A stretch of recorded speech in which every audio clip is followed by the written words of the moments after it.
Minasan, konnichiwa, assalamualaikum warahmatullahi wabarakatuh. Kembali lagi bersama saya Tito Herdianto. Di video kali ini saya akan membahas sesuatu yang sangat penting buat kalian semua ketahui, yaitu tentang gaji di Jepang atau pendapatan saya selama di Jepang. Sebelumnya, sebelum menonton video ini, kalian harus paham dulu bahwa video ini dibuat bukan untuk unsur pamer atau ria dan lain sebagainya. Ini hanya semata-mata untuk pengetahuan teman-teman semua. Dan silakan teman-teman sendiri bisa punya pandangan sendiri besar atau kecilnya gaji di Jepang. Kenapa saya ngebahas ini? Karena banyak sekali teman-teman juga yang bertanya. Yang kedua, bagi saya juga sangat penting untuk mengetahui pendapatan atau berapa sih gaji kita sebelum kita menentukan pekerjaan kita atau kita memilih suatu pekerjaan. Yang pastinya kita harus tahu dulu gajinya berapa biar jadi referensi atau patokan teman-teman semua untuk memilih keputusan tersebut, terutama untuk magang ke Jepang. Dalam video ini, dikarenakan saya akan menjaga privasi perusahaan saya, jadi saya tidak akan menunjukkan full slip gaji saya ke teman-teman semua, tapi saya hanya akan memberitahukan atau menunjukkan poin akhirnya saja untuk teman-teman semua ketahui. Sebelum lebih jauh, saya mau ngasih tahu dulu ke teman-teman semua bahwa saya di sini sekarang sedang menjalankan tahun keempat atau enco ya. Jadi saya ini udah selesai 3 tahun, nah itu udah selesai. Nah sekarang ini saya mulai dari awal lagi, yaitu kontrak 2 tahun. Dan sekarang saya udah 10 bulan di Jepang. Nah 10 bulan terakhir ini saya akan review pendapatan saya ke teman-teman semua. Jadi berapa sih pendapatan saya selama 10 bulan terakhir?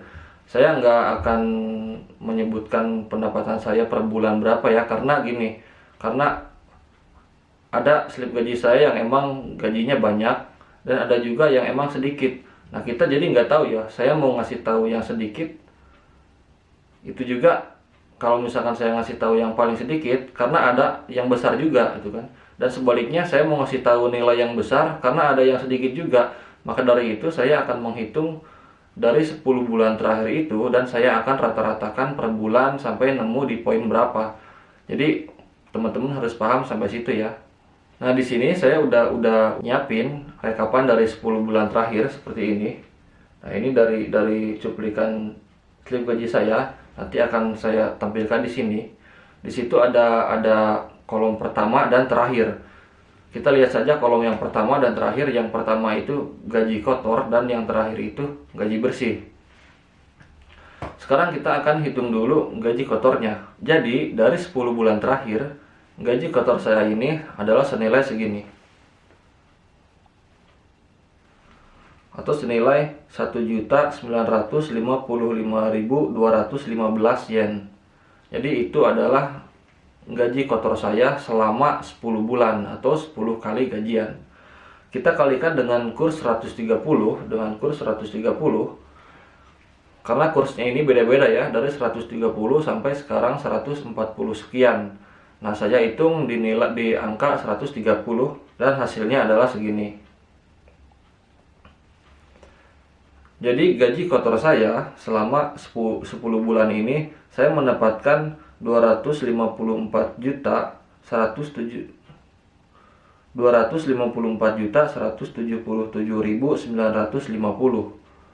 Nah, ini adalah gaji kotor saya. 254.177.950. Jadi 10 bulan saya mendapatkan segitu. Tapi itu adalah nilai kotor.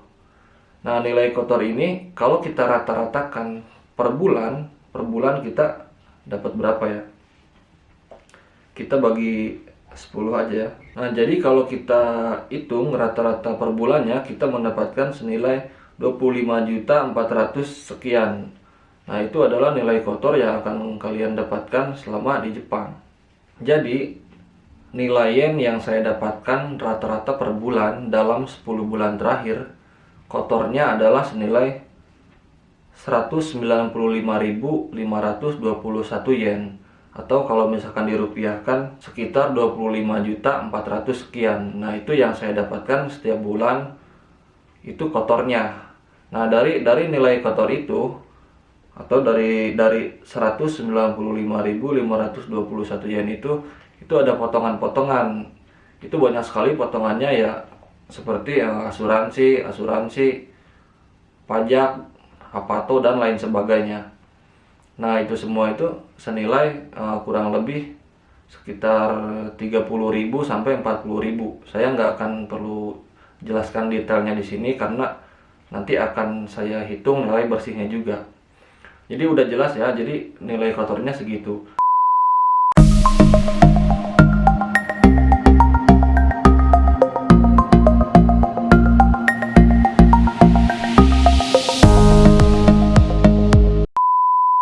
Nah, yang kedua, sekarang kita akan menghitung pendapatan bersih saya setelah dipotong selama 10 bulan itu ya. Jadi pendapatan saya selama 10 bulan ini saya mendapatkan 1.618.571 yen. Nah, itu pendapatan bersih saya setelah potongan. Jadi setelah potongan ini tadi kan nilai kotornya. Nah, yang sampai ke sayanya ini nilai bersihnya itu adalah segitu ya, 1.618.571 yen. Kita kalikan dengan kurs 30, hasilnya adalah 210.400 sekian. Jadi dalam 10 bulan itu saya mendapatkan gaji bersih dari perusahaan ini senilai 210.400.000 sekian. Nah, itu yang saya dapatkan selama 10 bulan.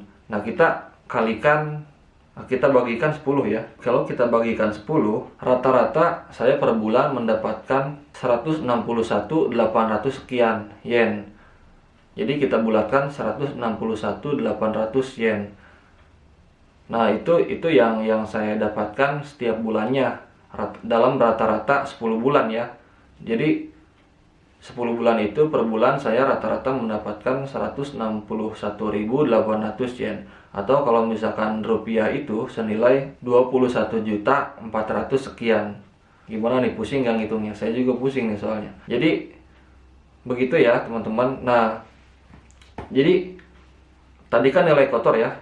Kita ulang lagi dari awal ya. Tadi nilai kotor sekitar per bulannya ini, to the point aja, per bulannya ini nilai kotornya ini adalah senilai 195.500 sekian. Nah, setelah potongan asuransi dan ini itu menjadi 161.000 sekian. Nah, itu yang uangnya saya pegang nih tiap bulan saya nerima segitu, 161.000 sekian. Nah, itu tuh belum dengan potongannya apa saja. Tinggal kita untuk biaya hidup. Nah, biaya hidup di Jepang ini per bulannya ini kalau saya pribadi ini itu makan, jajan dan bayar ini sekitar 40.000 yen kurang lebih ya. Bisa lebih, tapi lebih juga gak seberapa, bisa kurang dan kurang juga gak seberapa. Jadi saya rata-ratakan 40.000 yen untuk kebutuhan saya sebulan. Berarti 40.000 yen ini sekitar kurang lebih 5 jutaan ya. Itu biaya hidup saya selama di Jepang per bulannya. Jadi kalau misalkan dari 161.000 itu dikurangi kebutuhan hidup saya, jadi hanya menyisakan sekitar 120.000 yen saja. Nah, jadi itulah yang menjadi tabungan saya, Bray. Jadi selama 10 bulan ini kalau dirata-ratakan per bulan saya hanya bisa menabung 120.000 yen, atau kalau kita rupiahkan dengan kurs 130 adalah 16 juta rupiah. Nah, jadi itu tiap bulan yang saya kirim ke Indonesia adalah sekitar 16 juta rupiah. Nah, ini tuh nggak bisa jadi patokan semuanya ini sama segitu ya. Jadi tiap perusahaan ini beda-beda. Saya di sini nggak menyebutkan gaji pokoknya berapa karena itu privasi perusahaan dan masing-masing perusahaan beda. Dan bisa ada yang lebih besar dari saya, mungkin ada juga yang lebih kecil dari saya. Jadi tergantung rezeki masing-masing. Nah, di ujung video ini ada pesan yang ingin sampaikan ke teman-teman semua. Jadi selama kita di Jepang ini, kita nggak usah iri ke orang-orang yang mungkin gajinya lebih besar dari kita, atau juga karena ada juga mungkin mereka yang di bawah kita gajinya.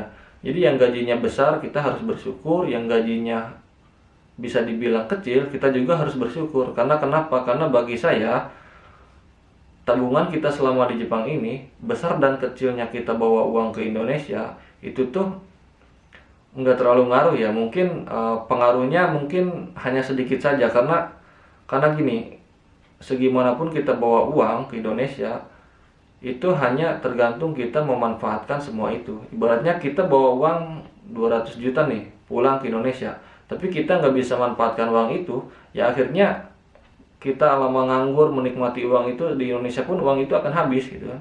Tapi kita hanya membawa 50 juta saja, kalau kita bisa memanfaatkan dengan baik, mungkin uang itu bisa menumbuhkan usaha-usaha yang menghasilkan uang lebih besar lagi. Nah, jadi jangan berkecil hati kalau gaji kita di bawah orang lain, dan jangan terlalu berbesar hati kalau gaji kita emang besar. Jadi yang menentukan kita berhasil atau enggaknya ini nanti setelah kita pulang ke Indonesia. Jadi intinya itu ya, ini hanya gambaran saja buat teman-teman semua. Silahkan pandangan teman-teman semua tentang video ini gimana, itu terserah, kembali ke masing-masing ya. Jadi seperti itu mungkin, kurang lebihnya saya mohon maaf apabila ada perkataan yang salah di video ini.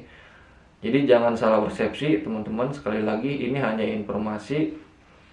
Jadi terima kasih udah nonton video ini.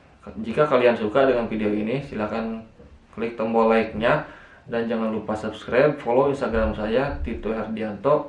Sampai jumpa di video selanjutnya. Assalamualaikum warahmatullahi wabarakatuh.